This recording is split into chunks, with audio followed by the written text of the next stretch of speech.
morning. This is the Eager Beaver Show. You are listening to a True North Eager Beaver Media Incorporated podcast.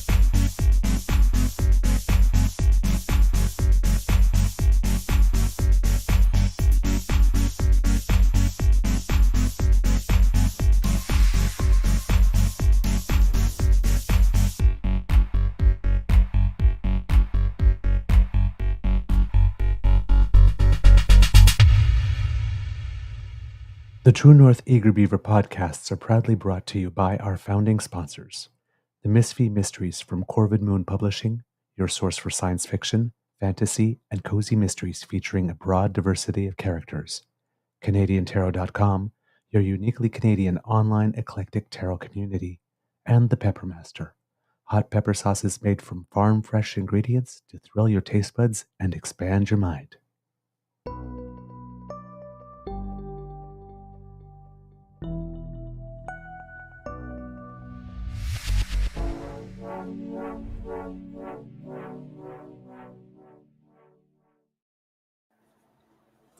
Well, good morning and hello, kids, and welcome to Season 4 and episode number 425 of the Daily Beaver Morning Show here on the Cryon Media Network.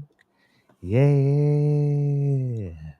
Today, recording day, is Saturday. Yes, this is odd. Saturday, July 13th, 2024, for broadcast on Monday, July 15th. And I did a little time traveling, kids. And according to the Weather Channel, it's supposed to be a little rainy when the show is on here at the Beaver Lodge, but with sunshine coming in the afternoon. I'm your host, the Eager Beaver, pronouns he, him, hey, Mr. Beaver A. And with me, as always, on vacation, sort of, ish, is my good friend, Mr. Grizzly, because he's still putting in the time here at the Beaver Lodge. A big thank you goes to our podcast founding sponsors, the Peppermaster, the Misfit Mysteries from Corvid Moon Publishing, and CanadianTarot.com. Mr. Grizzly, how's your mental health today? Well, Mr. Beaver, I am not fully awake, and I haven't had a coffee yet. So, okay. I'm not sure. Okay. That's as fair an answer as I can give you. I think I'm good, actually. I'm just tired.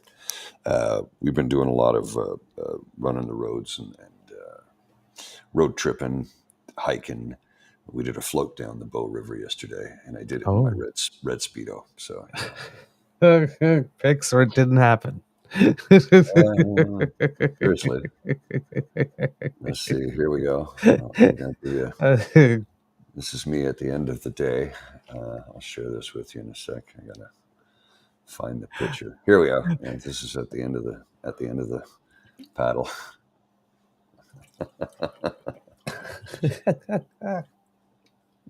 The infamous red Speedo strikes again. Oh, I had to. I said I was going to do it. I had to do it, right? I actually got tiny shorts bringing you the news reports. I actually got a little bit of sun on my legs yesterday. They're kind of red, and I'm like, a sunburn. I haven't had one of those in 20 years. It was weird.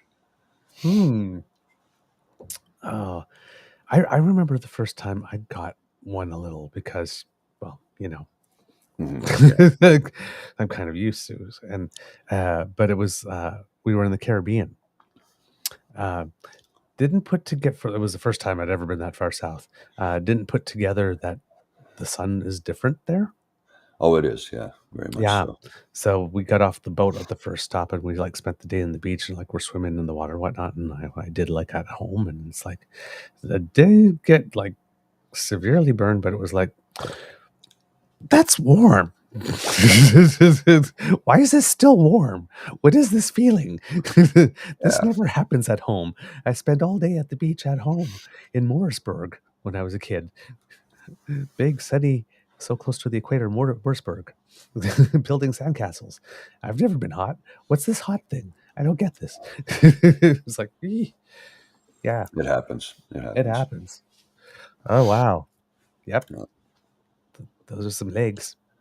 Well, and there's of course, I've got the one of the scenes from Floating Down the River. Let me see if I can find it here. There we go. Yeah, here we go. This is, let me just share this picture. This is I should have described the one for the listeners. I forgot. on the Bow Oh, River, oh, floating wow. towards the downtown core at that point. Yeah. Oh, you see the whole skyline. That's gorgeous. Yeah. Well, as you get closer, there's more, but my phone was in a Ziploc bag. That's why it's a little cloudy, Mm-hmm. just to try and keep it dry. It still got wet. But, it's Yeah, all yeah. fine. It's But working. you need to do that. Yeah. Oh, wow. That's so groovy. And the other one, listeners, was Mr. Grizzly in the infamous red Speedo holding a paddle. With my life jacket on. Yes. Proudly. Proudly doing so. All right. Kits and Cubs, there is so much news. Yeah. Listen, Not all we're of it good. Saturday doing a show for Monday, right? Because we need to pre-record for various reasons. And how would I put it? If I had to put everything that happened yesterday up until now, because we're doing this 8:50 in the morning, so we're not even into the weekend yet, really. Well, Nothing Saturday and nothing Sunday has happened yet. That it's would be 10 to added. 7 where I am. Exactly. That would be added to the Monday's news. And this is already a full Monday show with everything that happened yesterday. It's just so much news. First one is Mother Nature. Yes. She's pissed off. Yes. Beryl was, I think Atlantic Canada got what we were supposed to get because the winds somewhat shifted. For example, Toronto didn't get half of what was expected. And even us in Kingston, where we got rain, don't get me wrong. But we had intermittent stops and it was a day and a half max, right, as it was just passing through.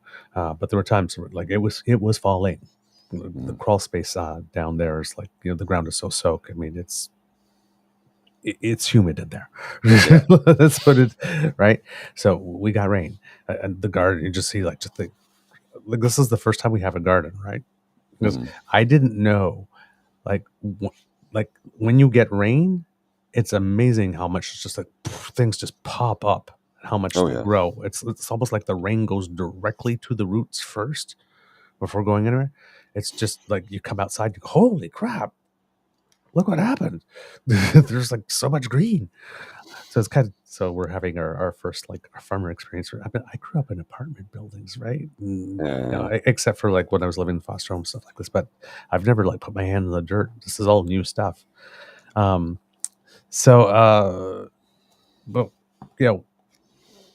we didn't get anything like this.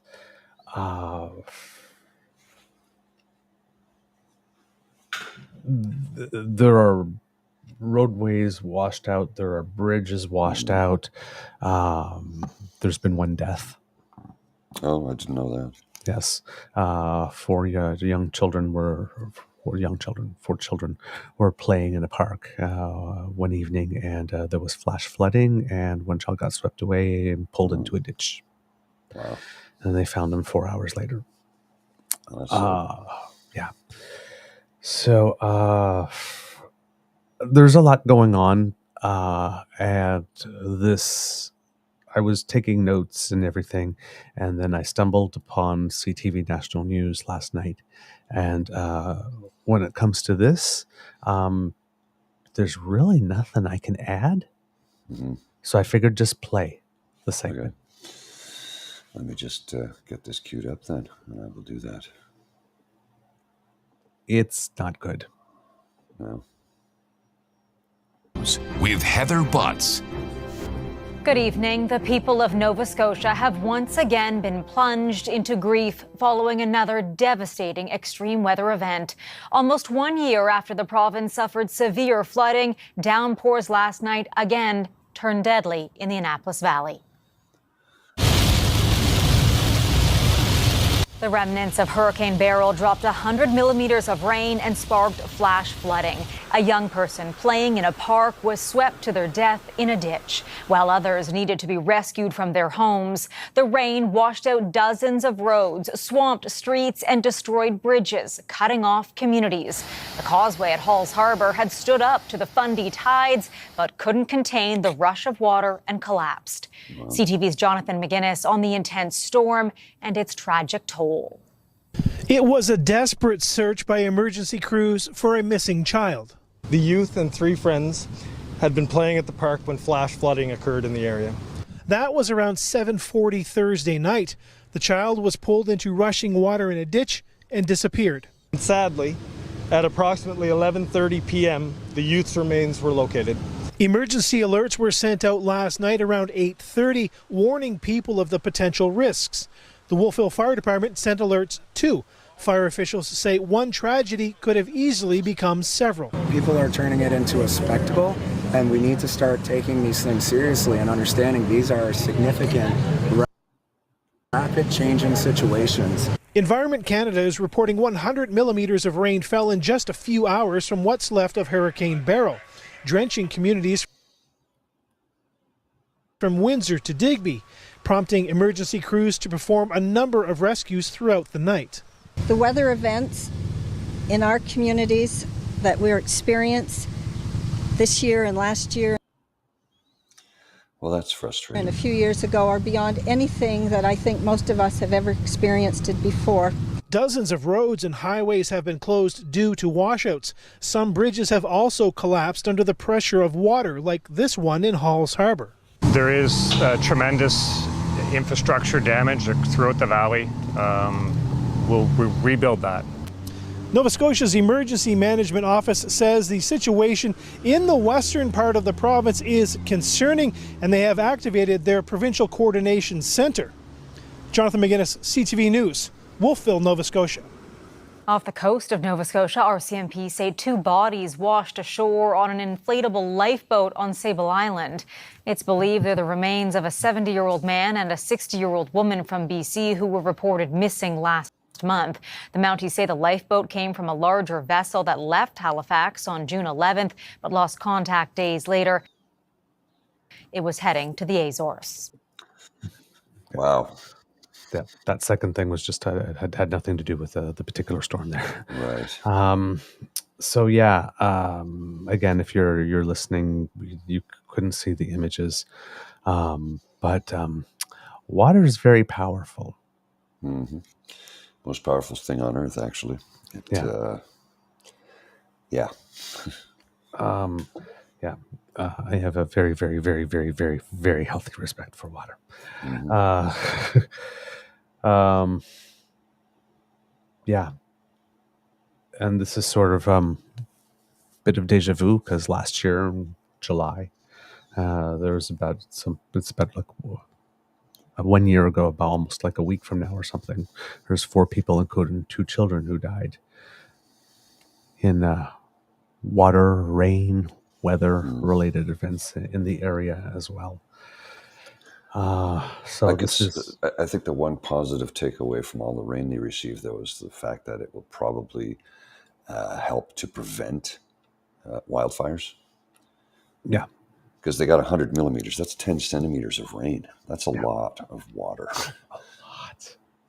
Yeah. A lot. Yeah. I fully expect that there'll be disaster zone declarations and announcements of support from provincial and federal and emergency funds and stuff like that. Yeah, and absolutely. Things being set up for us to donate in the next couple of days. So, but yeah, that's pretty bad out there. Now, in addition to water, we also have fire. So an evacuation order has been issued for Labrador City. The provincial government said that a wildfire had the potential to move significantly closer to the city over the next 24 to 48 hours. There are currently 11 fires burning in Labrador. There's a campfire ban in effect almost well, that's for Labrador, so we'll stick with there before moving on to other places. In Labrador, the fire is so close and it's growing so intense that even water bombers have had to be pulled back. Jeff Motti, who's a fire duty officer for Newfoundland and Labrador, says we're going to protect whatever critical infrastructure that's out there in terms of highways and railways and nearby campgrounds. He says officials are also pulling in resources from neighboring provinces to help. About 9,000 people from Labrador City are making the 6-hour-long drive to Happy Valley Goose Bay. Stacey Hunt, who's a resident there, said he and his family weren't prepared to leave. It seems that there was a media event or a press conference or something like that at 5 o'clock telling people that, you should be cautious and whatnot. And at 6:30, it's like, yeah, we need to get out. Right. We need to get out now. So he says here, it was kind of a shock because we didn't hear anything about it on social media or radio or anything. I opened up the door to take the dog outside and immediately called Heather and said, "You've got to come out and see this. There's something going on over here." So it was quite a shock to see that there was so much smoke. The only place you can really go is towards Happy Valley Goose Bay. Our concern right now is with our elderly dog. That's because the line of traffic is moving slower than the fire. That's scary. So we're trying to wait as long as we can. Now, when he's saying that the fire is moving faster than the line of traffic, according to the fire duty officer, Jeff Monty, quote, "We are seeing extreme fire behavior out there. The fire is moving at about 50 meters per minute." Wow. That's pretty intense. Yes. So it's covering a fair amount of ground quickly. We're going to throw everything possible at this. The mayor in Labrador City made sure to tell people to take only the essentials. Because this has to be orderly and it has to be fast, right? It's the second time that Happy Valley Goose Bay is going to be welcoming wildfire evacuees, because last month we reported it took in tons of people from Churchill Falls. And that situation was there. The mayor, Happy Valley Goose Bay, George Andrews, says that this evacuation is on a much larger scale. Quote, "We are a community of about similar population, about 8,000 people. We're preparing to welcome them with open arms, and we'll do the absolute best we can. Unfortunately, we live in Labrador, and there's not a lot of opportunity, not a lot of things you can do. So we'll do our absolute best job that we can, because tomorrow could be us." Right? Officials say that the fire is burning about 30 kilometers west of Labrador City, and it is expected to grow significantly closer over the next 24 hours.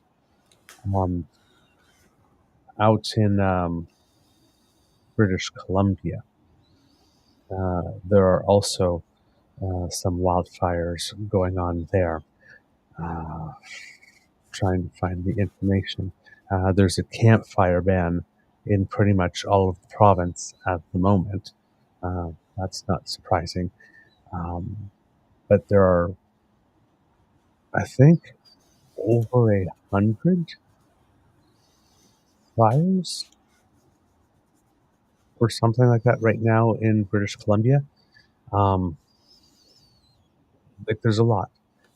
Also in Labrador, the neighboring town of Wabush is also under an evacuation notice, but nothing more than that at the moment. In BC, there are 600 firefighters on the ground, and in Alberta, there are close to 1,000 people out of their homes, according to CTV as well, because of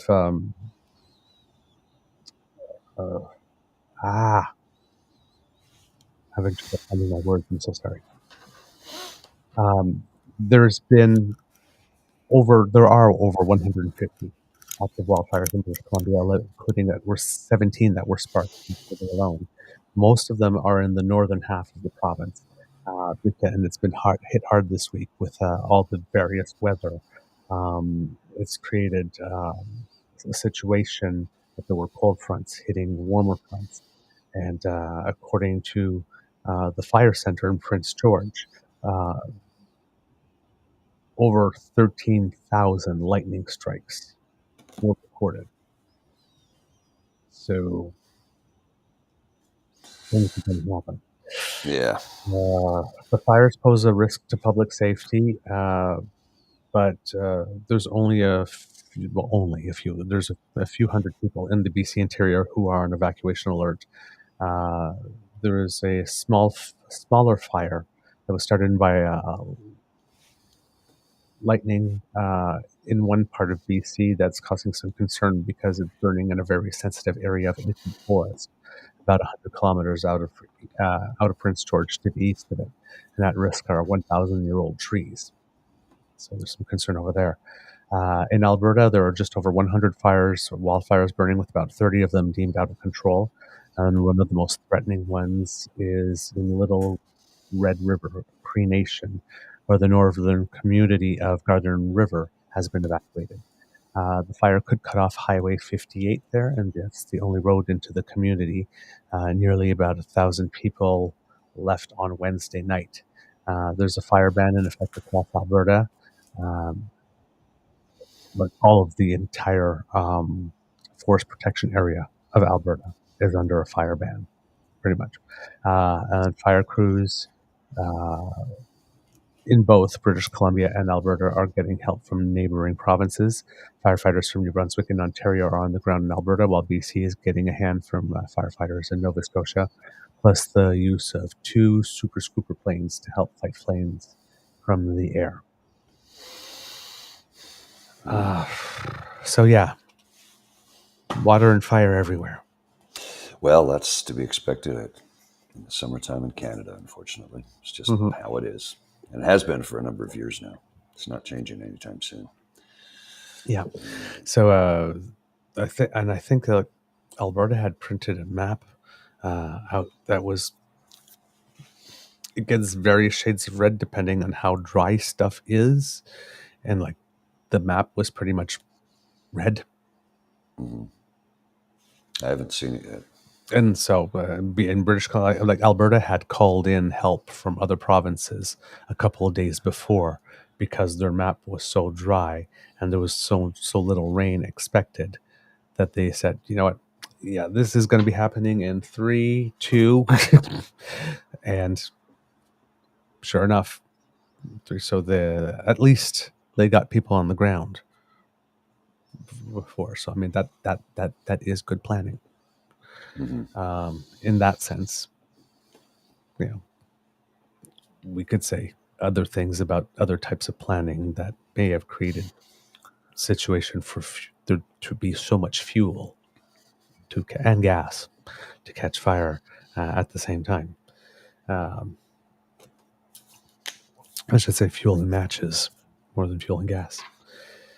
But yes, so while the wildfire season got to a little bit of an early start, there were some evacuations. It didn't get, like last year we were thinking like this is oppressive and it's happening.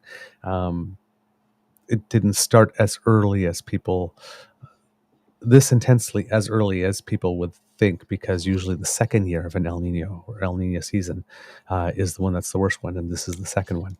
And given it had started early, we were thinking, okay, here we go. It's going to be like it is now from April on, and fortunately it wasn't that. But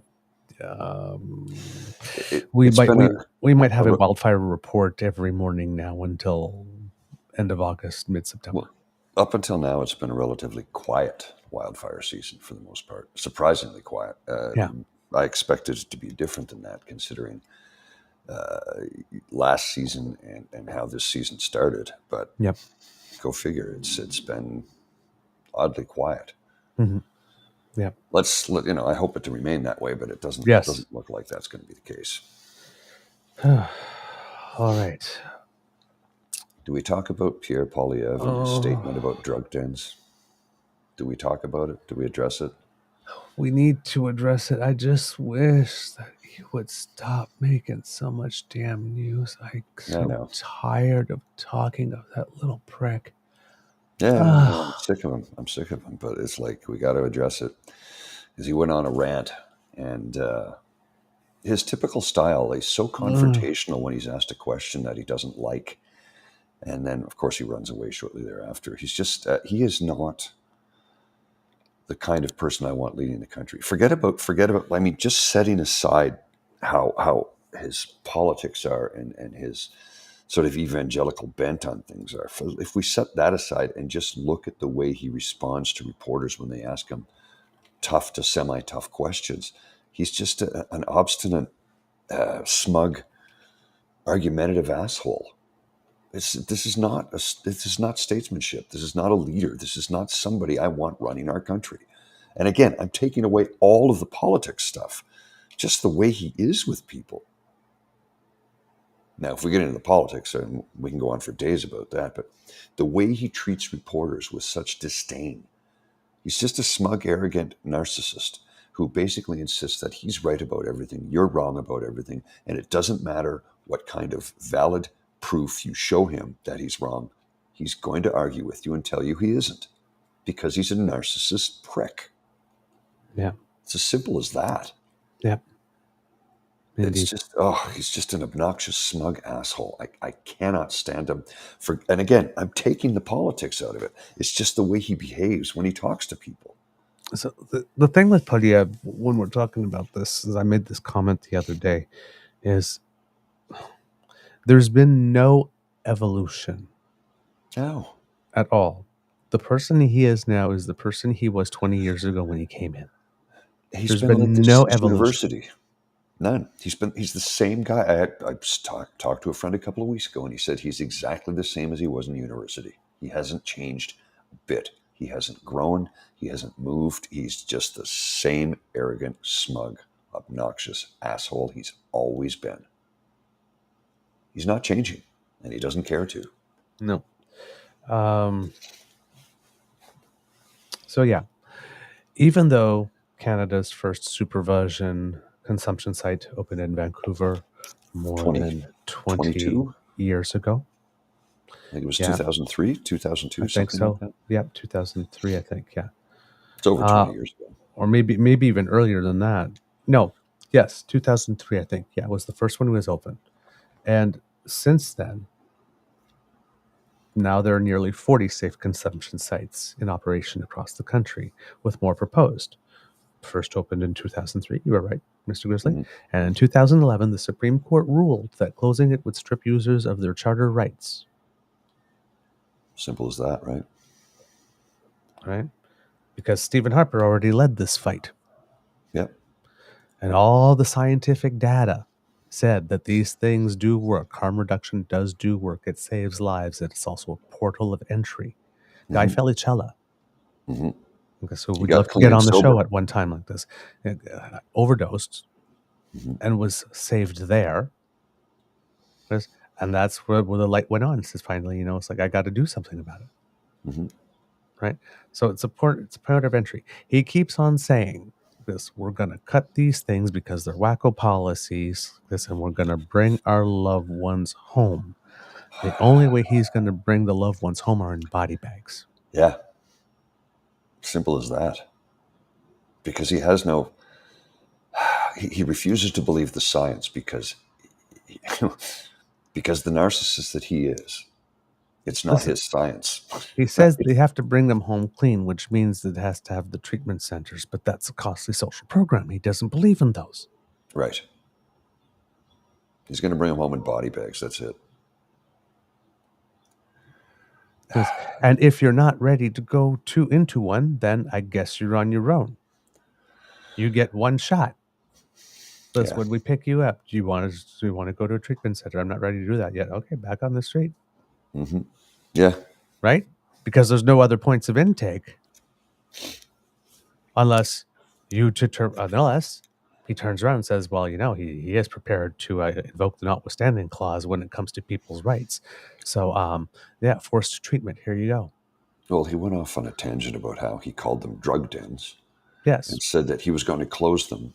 Any of them that are near schools or playgrounds, he was going to close. Yes. Now, Are any of them near schools and playgrounds? it seems the one that he was at is.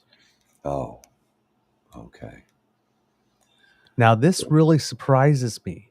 Now, I Mhm. don't know if this is a new school that was built after the other one got, or what it is, but back in the early days when medical marijuana was, you had to apply to Health Canada to get your Mhm. license for it, for Right. those who needed it for medical purposes. When you filled out that application, you had to write what it is that you were going to do to keep that stuff Right. away. Like this, it's like I have a filing cabinet or I have a safe and I'm locking it in. You had to like specifically say, and you had to have that. Similar to gun laws. Yes, yes. And if you lived within X number of meters of a school or whatnot, you would not get that license. Right. I guess so. I know that there are rules and regulations about where they need to be. So that's why I'm wondering: is this like a newer neighborhood or whatnot, or they tore down an old school and built a new one somewhere else, and the place was there first because it's been since 2003. So that is possible, right? And now it is within, and now people are saying, it's like the neighborhood in Ottawa where the condo is. There's the Salvation Army. Well, there are people that bought there, and then like a couple 3 months afterwards, like, there's this Salvation Army thing, and they're like homeless people, and it's like really bringing down the property value. It's like they were there first, dude. They were there first. They were there a long time like, before they put a shovel in the ground. It's like you moved there. Yeah.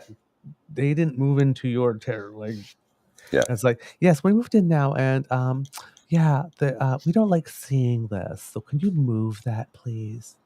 That's like the folks who buy a home near the airport and then complain about the flight paths of the aircraft. Mm-hmm. The people who move above a bar and complain about the noise. The people that move into the glebe close to the campground, close to where the Civic Center is, and complained when there were concerts during the 9 days of Super X. Yeah. I'm sorry. Sorry. We live right close to the Memorial Center. It's like when the Poutine Fest and the Midway comes, like we get the remembrance, and it's like, well, it's like you want to live within 10 minutes walk of a grocery store, but still have a house. There's going to be a little boom boom music now and then. It's part of living in a community. These things happen, right? So at least, when we go to Poutine Fest like this and the Craft Beer Festival, or Rib Fest and the Craft Beer Festival combined like this, and we need to stagger our way home, even though it's slightly uphill, it is only 1 block. Advantages. Silver linings. No. All right. So yeah.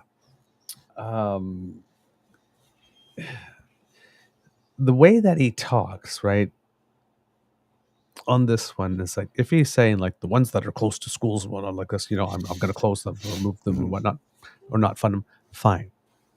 But it's kind of mixed up, right? He's like, sometimes he puts the other qualifier in another sentence he doesn't. So in another sentence, it sort of seems like he's just, I'm just going to close them all. Yeah. I'm going to cut the funding to them all. And then another ones, it's the ones that are closer. So it's almost like, with him, I don't say that anything's an accident. So I'm guessing that that it's not stated the same way every time he states it, is so that he can pick the clip that he wants. But yeah, he is, he goes, I will be closing them. We will close them. And yeah. Well, here I have a clip of him responding to a reporter from the Globe and Mail, a question, and you just have to, I'll just show it. It's astonishing to me, his behavior. Watch this. Eric Andrew, Globe and Mail. Your party hasn't actually said what your policy towards safe injection sites will be. So you want to close this one, but will you close others? What will you do around safe injection sites across the country? I will be closing them. We will close safe injection sites next to schools, playgrounds, anywhere else that they endanger the public and take lives. We will defund. By the way, they're not safe injection sites. I'm sorry. I used your dishonest language. See, you just repeat the language that is fed to you by the government. Are you a CP? Are you a CP? Oh, fuck off. Exactly. Who are you with? Globe and Mail. You're with the Globe and Mail. You guys repeat the same language you get from the liberal, the radical liberal NDP activists and bureaucracies. You call them safe. How can they be safe? You think it's safe when a bullet comes flying out of one of these sites to kill a mother in Toronto? Do you think that's safe? You think it's safe to have people using crack and heroin and cocaine next to a playground like this? You think that's safe? It's not safe. Supervised injection. They're drug dens. They're drug dens. And they've made everything worse. Everywhere they've been done, they've made everything worse. And I know what you'll do now. You'll now go and call the same bureaucrats who caused the chaos, and you'll call them experts. The people who caused the 400% increase in drug overdose deaths in Vancouver, you're going to call them experts. They are expert at destroying communities and ending lives, but at perpetuating their own industries. Because that's what they are. They are industries that want to expand, and the only way they can continue to exist is by keeping the misery going. So they're not safe. They are unsafe injection sites. They are drug dens, and we oppose them. The Supreme Court has been very clear that these radical bureaucrats don't have the right to open these drug dens anywhere they want. The court made it clear Okay, yeah. that there are reasonable restrictions that can be placed on them. And that includes playgrounds. So I've told you my policy. I'm against the drug dens next to children's playgrounds, schools, other places where people who are vulnerable in the community live. We will defund them. There will not be a single taxpayer dollar from the Poilievre government going to drug dens. Every single penny will go to treatment and recovery services to bring our loved ones home drug-free. So, okay, wait. Hang on. I gotta back that up. There's another extension to that clip that you have to see because he really gets super obnoxious. Okay. The whole CP thing, that thing is that's because he has nothing. So he's trying to make the article, his appearance, about something else. So we'll just watch this. We'll go to treatment and recovery services to bring our loved ones home drug-free. Thank you. Okay, merci. Nice try. Nice try. The Supreme Court didn't say that. See, I know what you're trying to do. The Supreme Court didn't. No, I'm giving you my answer. The Supreme Court did not say that there can be. It's okay. The Supreme Court didn't say that you can have a drug den wherever you want. It said that there are reasonable restrictions that can be placed to stop them from opening up in locations that endanger the community or where there is community opposition. That's what the Supreme Court actually said. Now, I know that wacko politicians and the Liberals and the NDP and their supporters in the media want to make it sound like there is a constitutional obligation that we allow these drug dens anywhere they want to go up. No. That is not true. That is the opposite of true. We have the power under Section 56.1 of the Controlled Drugs and Substances Act to reject these drug dens and shut them down where they endanger the public, and that's what I will do. Pouvez-vous répondre en français aussi?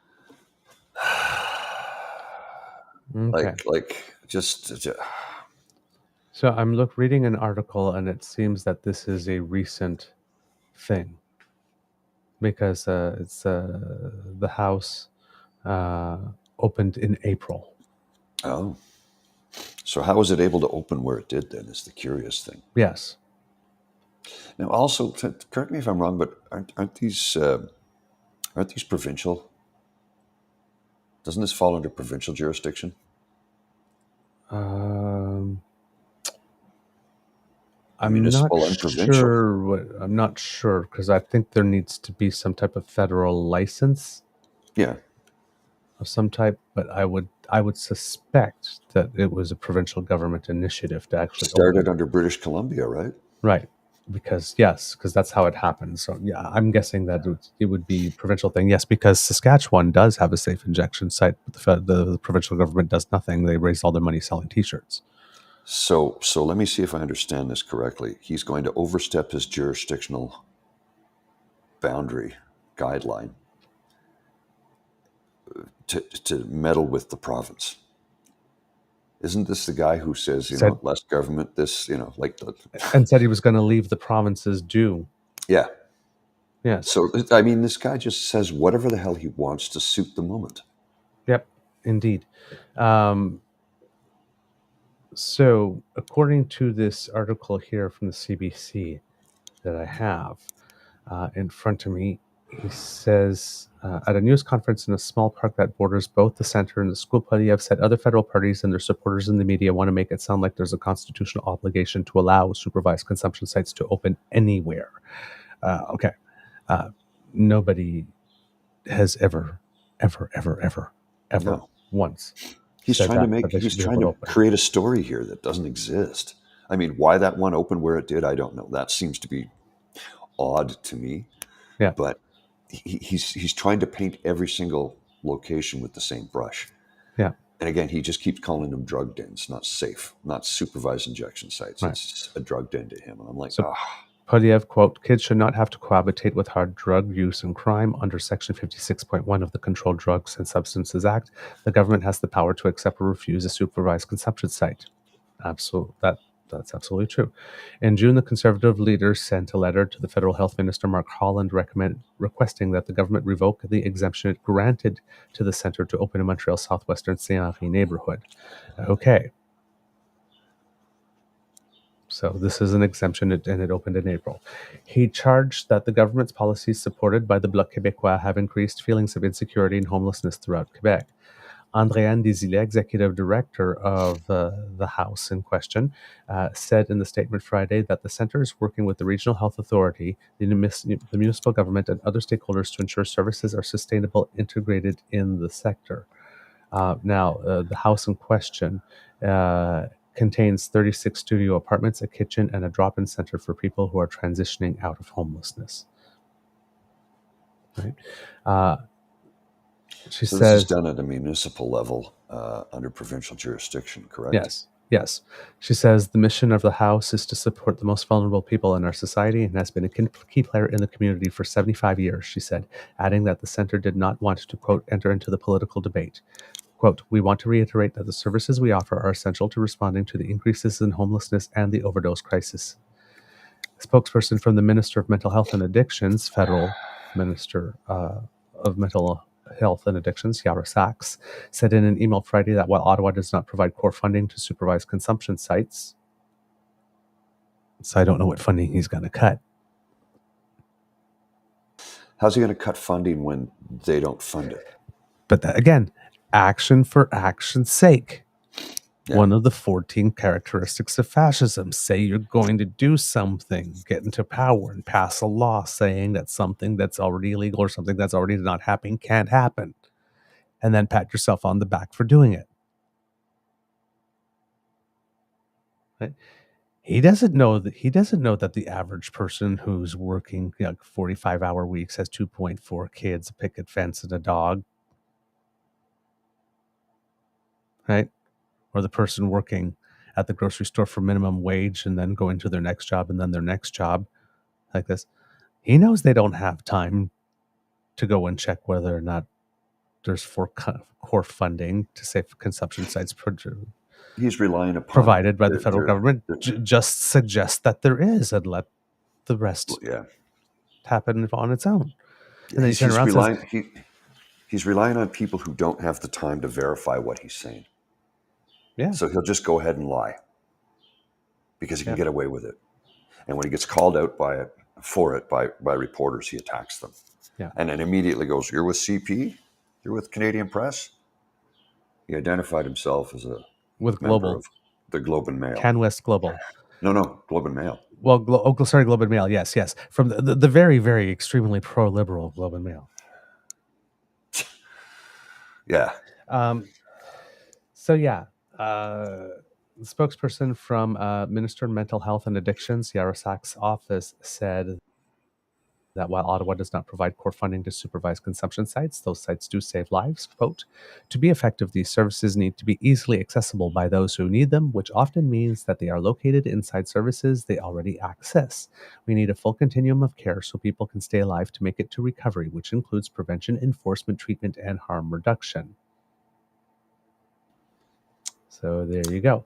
Poilievre's appeal comes days after the Montreal mayor Valérie Plante announced the city would mandate the Office de Consultation Publique de Montréal, the Office of Public Consultations in Montreal, to conduct public consultations on solutions to the homelessness crisis. The administration said it was seeking ways for residents to live more, quote, harmoniously with the unhoused population and provide more input on projects like these houses. On Friday, the Conservative leader said that the concept of cohabitation was, quote, Orwellian terminology invented by politicians like Plante and Prime Minister Justin Trudeau. Asked how he would support people with addictions, Poilievre said a Conservative government would offer, quote, real treatment to end addiction rather than finance supervised consumption centers, but did not provide details about potential policy. Quote, "The only solution is not to use hard drugs," he said. Yes, because abstinence always works, especially to someone who has an addiction. Just don't be addicted anymore. Stop being poor. You can do it. Stop having sex. What an asshole. That's what they told us in the HIV crisis. Just stop having sex. Sure, no problem. Have sex only to procreate, and this will never be a problem. A spokesperson for Quebec's health ministry said in an email Friday the current public health crisis requires implementing, quote, pragmatic and humane solutions, and the ministry has chosen to, quote, take a collaborative approach. It is in the spirit that the Regional Health Authority, the CIUS, du Centre-Sud de l'Île de Montréal, and its partners participate in a committee that works to, quote, inform, listen, and ensure the safety of citizens and workers in the sector. Some measures currently in place include deploying intervention workers near school grounds, having a team responsible for cleaning the premises, and increasing the presence of bicycle patrol officers during the summer. A spokesperson for Immigration Minister Mark Miller, whose riding includes Saint-Henri, said he has met with parents and neighbors in the area who expressed concern. He recognized the site lacks staff and there are still addiction issues and drug dealers in the area, but solutions need to be holistic. Harm reduction measures such as supervised injection sites are evidence-based and save lives, but it's important that they're done in the right way, Miller's spokesperson said in a statement. Poilievre is instrumentalizing this issue to incite fear. He doesn't care about the parents or the importance of good neighborliness. He's hijacking their concerns for his own political motives. That's all it is. That's all it is. All it is. And again, let's go right back to the beginning. Ottawa does not fund this. So he's going to cut funding that he doesn't fund. He wants people to be ignorant about the fact that that's the case. He wants to close something that has nothing to do with the federal government. It is provincial and municipal. And then he calls them drug dens, and he says, let's bring home our loved ones. Narcissist, lying, obnoxious, smug asshole. I do not want anybody like that near the highest office in this land. Mm-hmm. Now, according to the Lancet, this was published in June 14th, 2008. Vancouver's safe injection site has been granted a reprieve from closure after a Supreme Court judge ruled that drug users were legally entitled to health care in the form of these facilities. The Canadian government has vowed to appeal the judgment. That's what happened at the time. That was 2008, so that was the Harper government at the time. British Columbia's highest court has halted the Canadian government's plan to close Insight, North America's only government-sanctioned safe injection drug site for users. In a ruling on May 27, 2008, that the government immediately vowed to appeal, Justice Ian Pitfield of the Supreme Court of British Columbia concluded that the right to life provisions within the Canadian Constitution legally entitled drug users to health care in the form of safe injection facilities. In his ruling, Pitfield said he firmly rejected, quote, Canada's submission that addict must feed his addiction in an unsafe environment when a safe environment that may lead to rehabilitation is the alternative. Judge Pitfield cited support for Insight, which was established in 2003 and has supervised more than 1 million injections by 8,000 registered users. This was between 2003 and 2008. We're like 16 years later. From the Vancouver Police Department, along with medical evidence, the use of heroin, along with associated rates of hepatitis and HIV infections and overdoses, were at epidemic levels in Vancouver when Insight was established. According to a series of studies referenced in Pitfield's decision, this is the busiest injection site in the world, says Thomas Kier, co-principal investigation of a team studying Insight. The ruling comes in response to a legal appeal argued by Insight supporters against plans by Canada's Conservative government to use federal drug control laws to close the facility on June 30th, 2008, at a time when the Conservatives are moving to harmonize Canadian drug control efforts with U.S. criminalization policies. Insight has been operating under a special exemption from Canadian drug control laws, which was originally granted by a Liberal federal government that later lost power to the Conservatives. The legal exemption to allow the facility to operate was granted in order to allow researchers to assess the site's effect on community health and safety in a section of central Vancouver where household incomes are 75% lower than the city's median average. A survey of 1,000 drug users in the area released in March found that 87% are infected with hepatitis C virus, 17% with HIV. The survey also found that although 3% of the Canadian population is Aboriginal, 18% of Vancouver drug users are Aboriginal, and 59% reported a non-fatal overdose in their lifetime. Again, that was in 2008, pre-fentanyl. Yeah. In his ruling, Judge Pitfield concluded that peer-reviewed data in studies of Insight support, quote, the incontrovertible conclusions that, quote, drug addiction is an illness and that, quote, the risk of morbidity and mortality associated with addiction and injection is ameliorated by injection in the presence of qualified health professionals. Pitfield noted that 2,000 people are estimated to have died of overdoses in Vancouver in recent years. Heather Hay, Director of Addiction, HIV/AIDS, and Aboriginal Health Services for the Vancouver Coastal Health Authority, testified that in the course of supervising 1 million injections at Insight, quote, staff have managed in excess of 1,000 overdoses without any resulting fatalities to death. Today, that number stands at about 55,000. I thought it was 70. It might be. Last number, I think the last number I heard was 55,000. Either way, they saved a lot of lives. Who knows? A lot of lives. Speaking to the Canadian Parliament after the decision was released, Federal Health Minister Tony Clement said he rejected Pitfield's judgment partly because of controversial assessment recently issued by the UN International Narcotics Control Board. Quote, these kinds of programs are not helpful, he said. That is what the United Nations thinks.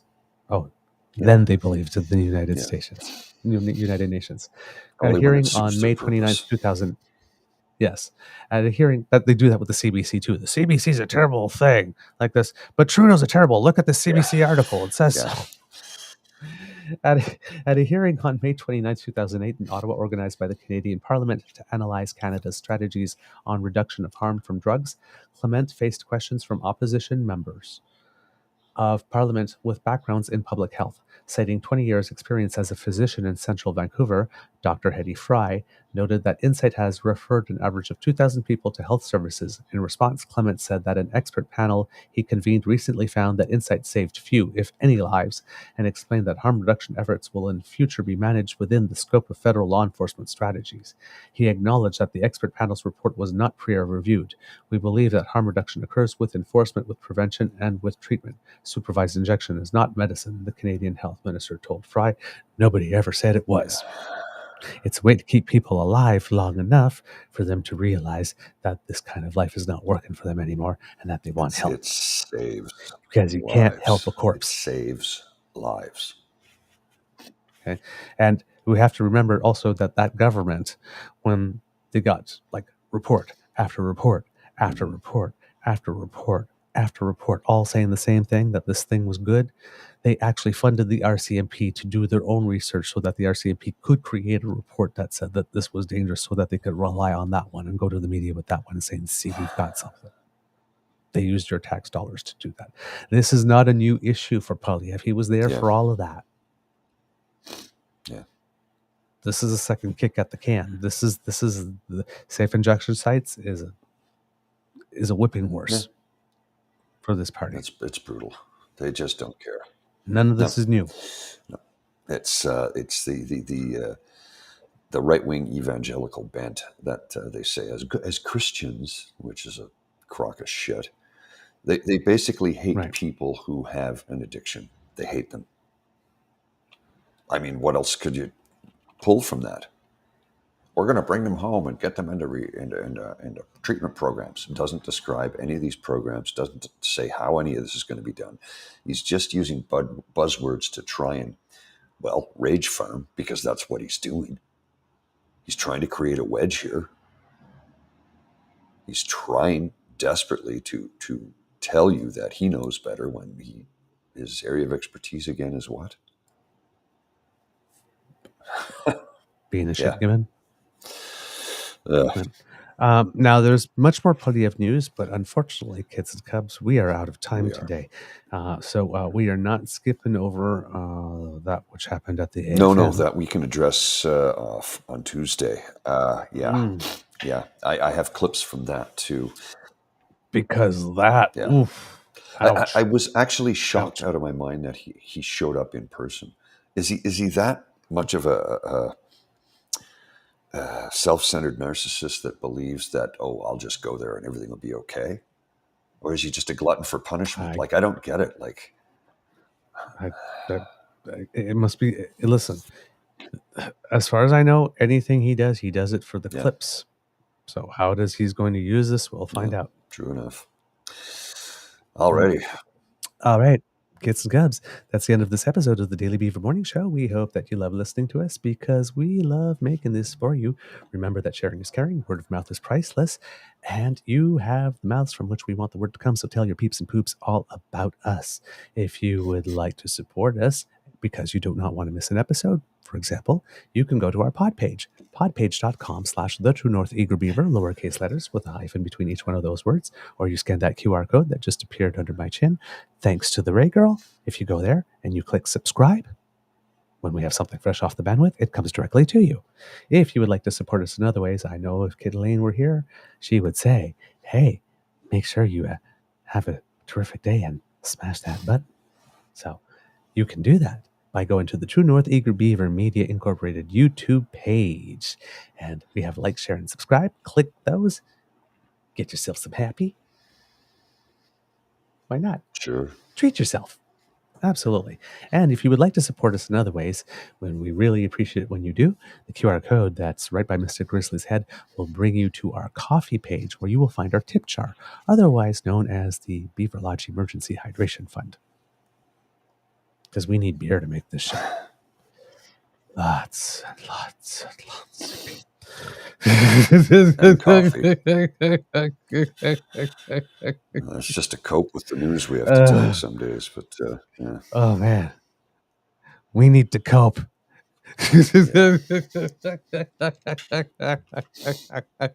Oh man. So if you scan the QR code there or go to ko-fi.com/eagerbeaver, lowercase letters, all in one word, and lighten your load of a few toonies or loonies, we would be very, very, very grateful. We don't actually use the money to buy beer. We use the money to give you a better show. Just for those who are just... Don't lie to the Well, kids. no, if somebody's just tuning in for the first time, I buy beer. It goes towards the cost of hardware, equipment, microphones, stuff like that. I mean, these are new mics I had to buy for this, so it helps to cover the costs.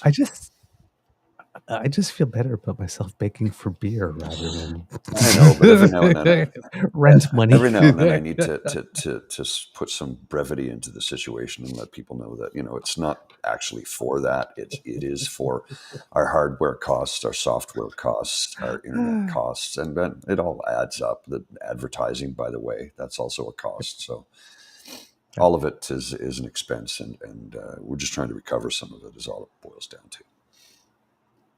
Yeah, and hopefully build a little fund so we can take a little tour and events and stuff like that. So, we do have things in the works, and I've got a couple of plans that I'll tell you about later. Okay, excellent.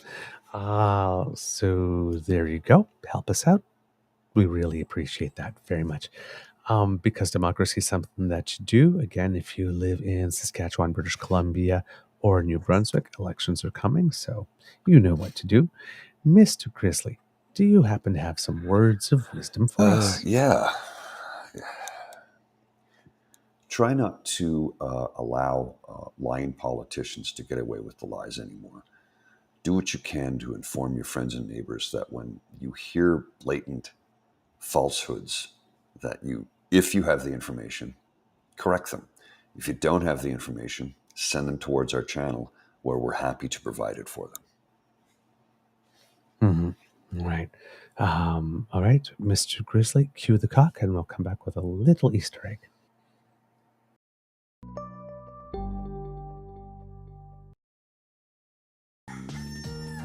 You are listening to a True North Eager Beaver Media Incorporated podcast. The True North Eager Beaver podcasts are proudly brought to you by our founding sponsors, the Misfit Mysteries from Corvid Moon Publishing, your source for science fiction, fantasy, and cozy mysteries featuring a broad diversity of characters. CanadianTarot.com, their uniquely Canadian online eclectic tarot community, and The Peppermaster, hot pepper sauces made from farm-fresh ingredients to thrill your taste buds and expand your mind. We are grateful to the Crier Media Network for its support, Pete Jarvis for our artwork, and Paul Joseph Something for our opening and closing sequence music.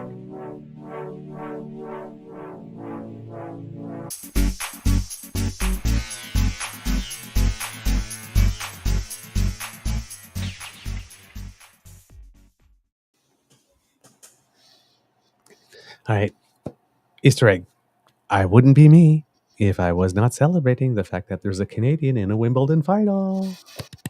Gabriela Dabrowski and her partner Erin Ratliff. Erin Ratliff has played for Canada before, but she plays under the New Zealand flag right now.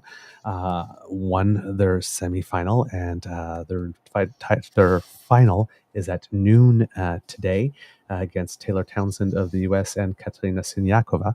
Ironically, Siniakova took out Leila Fernandez. No, not Marina Stakusic in the first round. And Taylor Townsend was Leilani Fernandez's partner last year, who they got to a final together. But Dabrowski and Ratliff are the two 2023 U.S. Open doubles champions as well, which was their first title together at a Grand Slam. And Dabrowski has 3 Grand Slam titles to her own already, 2 in mixed doubles and 1 in doubles.